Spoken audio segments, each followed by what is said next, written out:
Well, coming up on today's show, Tesla launches a power pack battery system for the UK and Tidal power. Jaguar answers some tough questions about their I-Pace, and do we need a true range test with electric cars?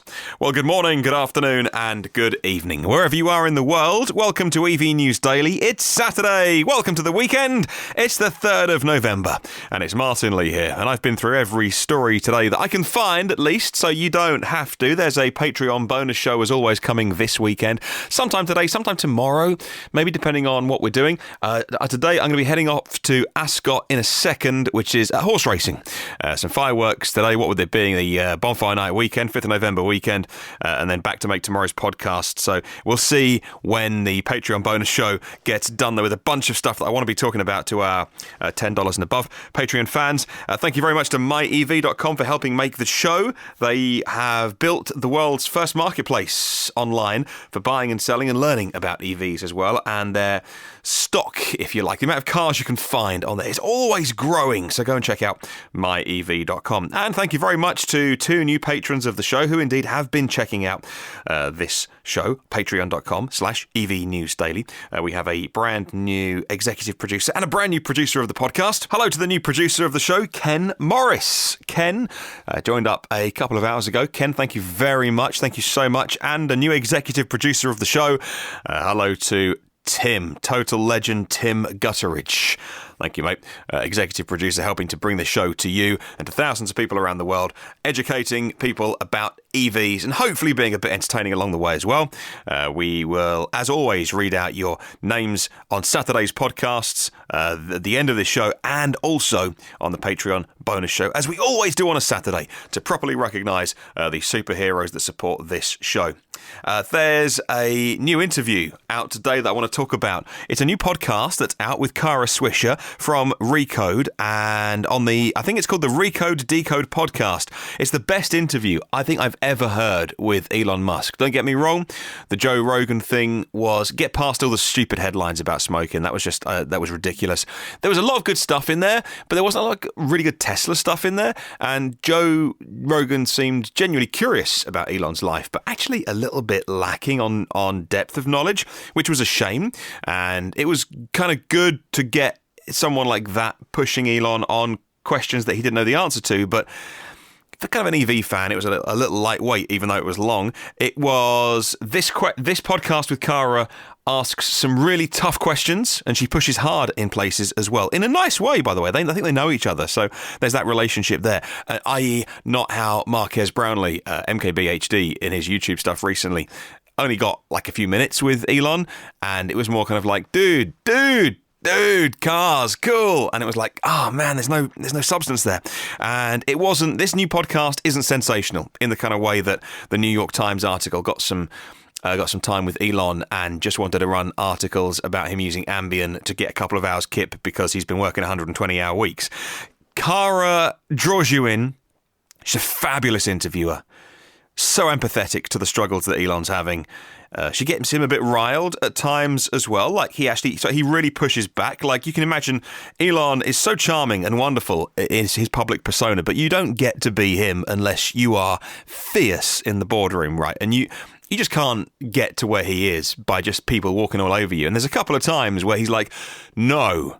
And then, like, this is the answer in a like respectful way. But you're like, oh, that's on the side of Elon Musk I haven't particularly seen, because he doesn't need to show it to anybody in his public persona.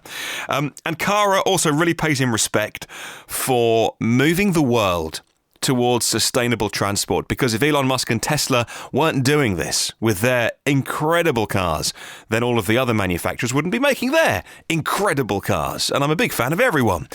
But let's be honest, they wouldn't be doing it so soon if it wasn't for Tesla, because they got all their money tied up in diesel factories. They don't want to be doing it now. Anyway, I'll put a link to the Recode podcast in the show notes. I've tweeted it out last night. Please follow the link. If you've got an hour to spare this weekend, if you have an hour, please listen to it. Tomorrow on the podcast, I might just pull out a few highlights. If you haven't got an hour, I might just pull out a couple of quotes and play them to you, just like the real highlights. But it's brilliant. I love it. Please, it's the best thing I've heard. Please listen to it. Thank you so much to Andrew Worsley, who sent me this first story. It's to do with Tesla delivering a power pack battery storage system to a tidal power station off the coast of the Shetland Islands in the UK. Now, if you don't know the geography, the Shetland Islands, so you've got a little map of the UK in your mind with Scotland at the top. Yep, go up a bit. Yep, keep going up. You'll find the Shetland Islands. Tesla's power pack can store the excess energy that is generated at the Tidal power station, and that's operated by the Scottish firm Nova Innovation. And it's going to be used when the turbines stop producing electricity, according to a new report that's out today in Power Technology. The scale of the project, said to create the world's first grid-connected baseload tidal power station, has not been confirmed. It's big, though. The 600 kilowatt tidal system has now been connected to the national grid. Tidal energy is regarded as much more reliable than solar and wind power. The tides are more predictable. If the tides ever stop, we're in big trouble. However, electricity generation at tidal stations is not continuous, hence the need for the power pack system. We just don't know the size of that power pack system exactly. Well, Nova Innovation's CEO Simon Forrest said this, and I quote, "By storing the clean energy generated by the natural ebb and flow of the tide, we can control the supply of electricity to the grid to match demand. This creates a consistent source of completely predictable power from a clean, sustainable resource. Nova's expertise in smart grid control, renewable generation, and energy storage has delivered this game-changing innovation. We now look forward to expanding our services to other markets and renewable projects. I will put a link to that article in the show notes if you want to read even more about that. And funnily enough, I was only talking to somebody yesterday that was saying, how much of your electric car is driven on renewables? Isn't it all, they didn't say, isn't it all coal? But they were like, well, how much of your driving is done? I was like, oh, look at this. And I opened an app on my phone and it shows you the UK national grid current usage. And when I showed them this last night, it was 20% wind power. Oh, man, I wish it was more. And I was like, look, even with no solar going on right now, even with no nuclear, which you could argue is carbon free or not, if you have to work out the concrete to build nuclear power stations, but we import a lot of nuclear energy from France across, under the sea. And, even if you just go with how much wind energy being used created at that one point in time, it was a fifth of the national grid last night. And it often goes higher. And I was like, well, so if I charge my car now, I'm driving on at least a fifth wind power. And that's before you get into having your electricity suppliers who only buy renewable energy, and you can get into that as well. Good luck to Scotland with tidal power. I'd love to see way more of that. It just needs politicians to pull their finger out of their you-know-what. Let's move on to BMW. BMW brand sales of electric and plug-in hybrid electric vehicles totaled 1,836 last month in October in 2018. A slight decrease actually, 8.5% down from the same month a year ago. It was 2006 a year ago. In total, BMW Group, so the group figure, that's BMW and its Mini, the electrified vehicles accounted for about 7.5% of UK sales last month in October, according to Green Car Congress. BMW Group currently offers 7 electrified models in the US.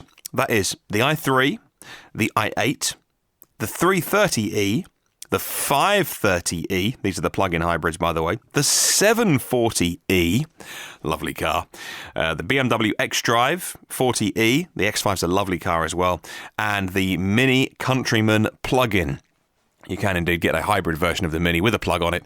Only one of those is pure electric, and not even that if you get the BMW i3 with the range extended engine. And of course, we should add, next year, made in Oxford in the UK, is the brand new Mini Electric. Man, am I looking forward to that. I love the size of the Mini. In fairness, it's getting bigger and bigger over the years. It's so much bigger than the original Mini.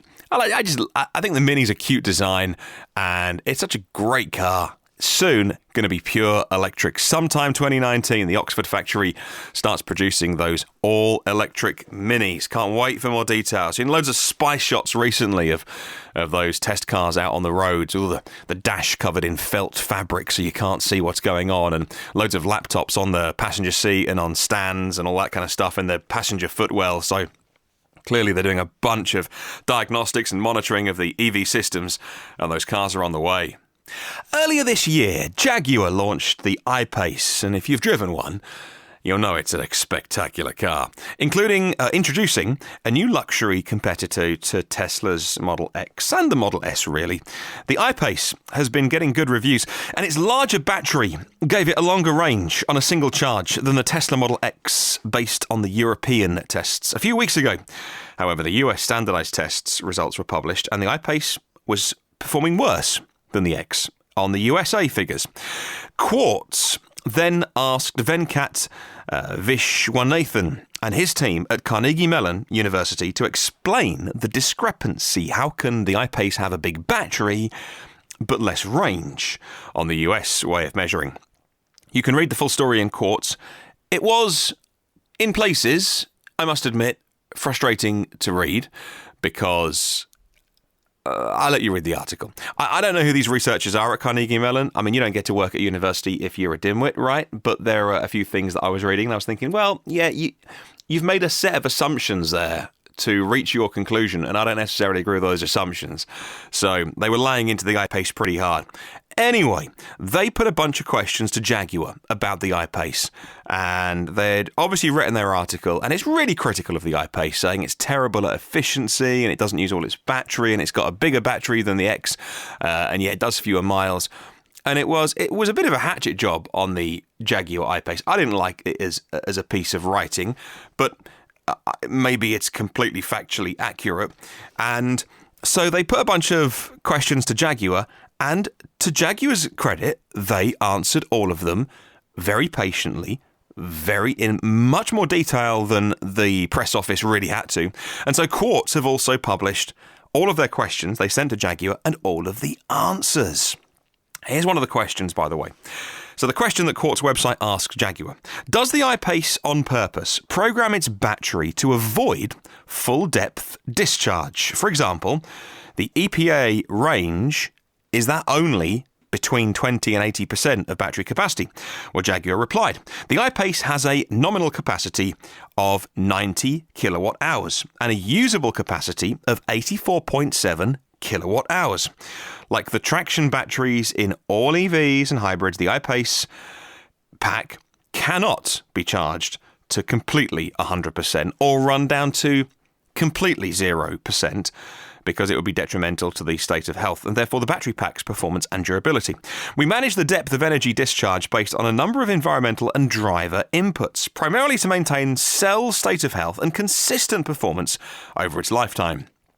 Well, I would jump in here and add that Jaguar do give a very long guarantee on their battery, and maybe they aren't allowing you to charge too high, and maybe they aren't allowing you to let the battery go too low, and maybe that gives you less usable range in the battery, but then in 8 years' time, your battery's still going to be in great health. I would add that Tesla do allow you to go all the way to 100, and I think, even though Jaguar says that no other EV maker allows you to go to 100, as far as I know, please correct me, 100% on a Tesla is 100% of the battery.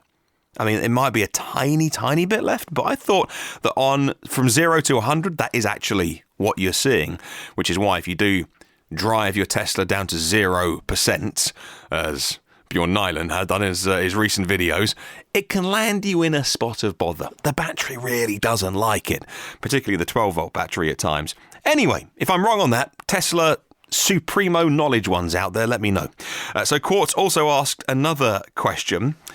If it does constrain the battery, assumption there, but if it does constrain the battery, is it to ensure fast charging at 350 kilowatts or 100 kilowatts doesn't affect battery life? Well, I would jump in there and say the I-Pace can't charge at 350 kilowatts. What a silly question to ask Jaguar. Jaguar were patient with their reply. They said this: as stated above, the I-Pace's pack cannot be charged to 100% and run down to a real 0% state of charge. It's not a constraint. It's because it would be inherently detrimental to state of health, which is why every hybrid has a management system. The I-Pace is compatible with 100 kilowatt DC rapid charging. That is available publicly on their website, by the way, I would say. Quartz could have looked that up, and has been future-proofed to take advantage of further developments in the global charging infrastructure. There is not an explicit link between the usable capacity of the battery and repeated rapid charging. We have engineered the onboard charger and the BMS, the battery management system, to regulate charge rate in order to provide optimum protection for the battery under all conditions. I'll put a link to the Quartz article, by the way, where they give all of Jaguar's replies. There's loads more. Some of the questions are stupid, and it's very much to Jaguar's credit. And the I-Pace, which I think everyone can agree, is a great car, that they've actually gone out of their way to try and educate journalists about EVs. But in terms of how far our cars go, do we need a real range test? A true range test? Not EPA figure, not WLTP figure, not what the car manufacturers say. Well, a new controlled test has revealed the true distances that the most popular EVs on sale today can cover, with some falling short of official claims by up to 100 miles. The real-world range of 12 of today's EVs on sale has been published as part of What Car's new range test. Now, What Car have been doing this kind of real miles per gallon thing for a while with fossil cars, so now they're doing the real range with testing EVs on a circuit in controlled conditions as much as you can with things like headwinds, I guess, but they say that they've got controlled conditions, and so they've listed everything from the Hyundai Kona, the big battery, the long one, the 64 kilowatt-hour version, Jaguar I-Pace, Kia e-Niro, Tesla. How they've done all their tests on the e-Niro, I don't know. Obviously, they've got one already. Tesla's Model S75 dual motor, and a bunch of others as well, like the Renault Zoe. They've called it the R110, but they mean the ZE40. Because they haven't said what battery size Zoe they tested, but we'll forgive them. Nissan Leaf, BMW i3, the old one, as in the current one, 94 ampere hour. There's a new i3 coming. The e-Golf, the Ioniq, and the smart cars as well. And they've also put down the miles per kilowatt hour. And the only thing that I would question is if I go to a car that I know pretty well, like the Hyundai Kona Electric, they say that it does real world 3.6 miles per kilowatt hour. Well, actually, I know a couple of people that have got the Konas, and they say that real world, air conditioning on, driving normally, it's way more efficient. Like the Hyundai Ioniq, for instance, they say it has a real world miles per kilowatt hour, what car do, of 3.9. And again, I know a couple of Ioniq owners that say real world, they've been driving it for 10, 15,000 miles, in the winter, and it's cold, and the aircon's on, and the screen clearers are on, and they do way better than 3.9. So that's my only question, is that obviously doing this podcast, I end up coming across and communicating with a lot of EV owners over the course of a week, of a month, of a year, and just their numbers don't look right to me. But What Car say, it's all controlled conditions, they've done it properly. It's kind of interesting. Look, I'm going to put a link to that article in the show notes. You can check it out for yourself. Don't take my word from it. I'm an idiot on a podcast, so make your own mind up. But there's bits of this that I think, I'm not so sure. And other bits of it that look about right. Like they say the real-world range of the long-range Kona is 260 miles. Yeah, okay, actually, that's probably not bad. So I don't know how those two things kind of stack up. The efficiencies don't look right to me, but anyway. Moving on to the final story. How would you fancy, here's a question, how would you fancy a stranger parking in your driveway, if you have a drive outside your house? Maybe someone parking in your front yard, if you have a front yard and you have a parking, you have some EVSE on the side of your house and you have a charger. How do you feel about that? Well, ZapMap in the UK, which is an awesome app, and if you own an EV, there's a couple of apps you really can't live without, like ZapMap and PlugShare and some others as well. ZapMap's agreed a partnership with a website which is called yourparkingspace.co.uk, and it's aiming to make life simpler for EV drivers looking to book a parking spot. Users of ZapMap's platform and the app and the website can now use ZapMap to make bookings for thousands of people who are registered on this website, Your Parking Space, directly through the ZapMap platform. And the partnership makes it easier for EV drivers to put their own driveway and list it online. And if you've got an empty parking space during the day, or we've got quite a big driveway, you see, we've only got a couple of cars on it. We've got the Zoe and the old fossil car on it, and we could fit a few more. And so we could list our driveway, for instance, and even generate revenue, make a little bit of money if people wanted to charge in our driveway. And that's kind of I don't mind that. I would love to meet other EV owners because generally, 99 out of 100, all kind of a solid bunch of people. And we live somewhere in the UK that a lot of people come to. So we live by the beach in somewhere called Poole, which is the south of England. It's all sandy beaches down here, you see. So people come here for their summer holidays. And we are within walking distance of the beach. You can't see the beach from the house. We haven't got that nice a house, don't worry. But it's a 5-minute walk to the beach. So somebody could drive down here and park on my driveway, plug in, charge all day. I make a little bit of profit. They leave at the end of the day at the beach having had some parking, because parking's a nightmare around here, and they get a full battery. Everyone is happy. And I don't mind people parking in my driveway. It's bloody big enough, isn't it? So it's a fantastic idea, but how would you feel about that? Let me know in the comments section. Or would you just would that be weird? Would you I'm not sure I want people parking outside my house. Let me know your thoughts, yay or nay, either way. There is also this week's question of the week, which we will answer tomorrow. I've had a ton of I'm not going to get to everyone's this week. A ton of emails and YouTube comments, Facebook comments, feedback form on the blog to this week's question of the week, which is this. If I was paying for a public charger somewhere, where would you put it? Anywhere. Not at home, but if I was writing the check for either any speed rapid charger, right? Where would you like it to make your life easier, whether you're an EV owner now, whether you are EV curious, whether you're going to get one day in the future? Let me know. You've got another day to get that in on email, which is hello@evnewsdaily.com, and you can use the feedback form on the blog, which is evnewsdaily.com, and the YouTube comments and Facebook comments. There are 112 patrons of the podcast whose generosity I want to say thank you to, and of course, beginning of the month, you've been billed. A reminder, by the way, just in case you want to be like, oh, I've supported him for a couple of months, I'm just going to stop now. I don't mind that, by the way. If you just want to support for a couple of months and just to show your appreciation, or if you're happy to carry on going, that's super cool as well. I'm not going to complain about that. You get billed on like the first day of the month, so it takes a couple of days to come out of your account or out of your card or whatever you link to it. And so just a reminder, that's happened for you, patrons of the podcast. So we've got our new patrons. Thank you very much to our new producer and new executive producer of the podcast, who we thanked earlier.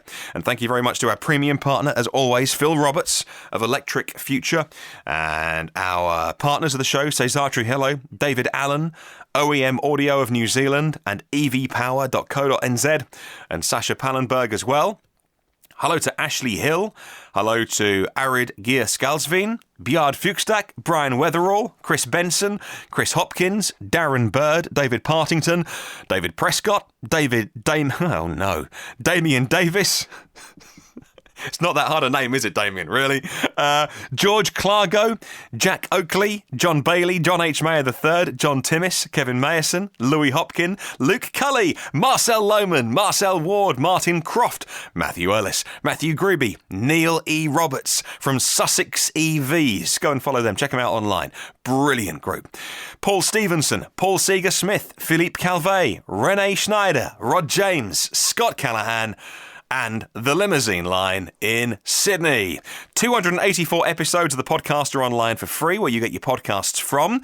If you could do me a little favour and leave a little review. I know it's a lot to ask, you're busy. But if you get a chance to leave a review anywhere, it'd be really, really great. I'd be so grateful for that. And on the socials, if you want to come and hang out, you can do. Just search EV News Daily. We will answer all of your questions tomorrow, and set a new question as well. In the meantime, have a wonderful day, and I'll catch you tomorrow.